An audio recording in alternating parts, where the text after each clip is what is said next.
নমস্কার গাইস। তো আমরা ফোনে রিলস টিলস দেখে অনেকই টাইম নষ্ট করে থাকি। তো আসুন আজকে আমরা পূজনীয় কবি দালালের কাছ থেকে কিছু জ্ঞানের কথা শুনে নিই, যা তিনি কবিগুরু রবীন্দ্রনাথ ঠাকুরের কাছ থেকে প্রাপ্তি করেছিলেন, যা শুধু কবিগুরু তাকেই বলেছে, আর কাউকে বলেনি। তো চলো শুনে নেওয়া যাক। রবীন্দ্রনাথ ঠাকুর বলেছিলেন, আহা হা হা, আওয়াজে একটা কবি কবি ভাব আছে। এই না হলো আমাদের কবি। শিক্ষা। হ্যাঁ ব্যাস, শিক্ষা। কবিগুরু সারা জীবনে শুধু এই একটা ওয়ার্ড বলেছিল।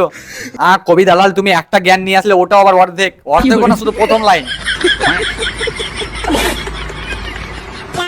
তাকেই বলি শ্রেষ্ঠ শিক্ষা। ও আচ্ছা, আগেও আছে। আচ্ছা আচ্ছা, বলো বলো।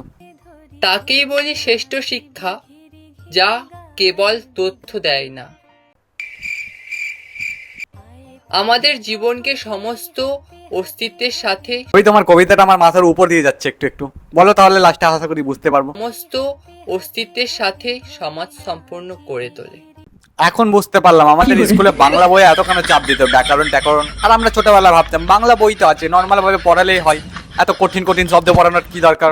ও সেট, আজকে যদি ব্যাকরণ বইটা ঠিক করে পড়তে পারতাম, কবির ভাষাটা আমি বুঝতে পারতাম ঠিকঠাক ভাবে। কি জন্য যে পড়লাম না ছোটবেলা ঠিক করে। কবি এবারের মতো ক্ষমা করে দিয়ে, আমি নেক্সট টাইম ভালো করে ব্যাকরণ পড়ে আসবো তোমার কবিতা বোঝার জন্য।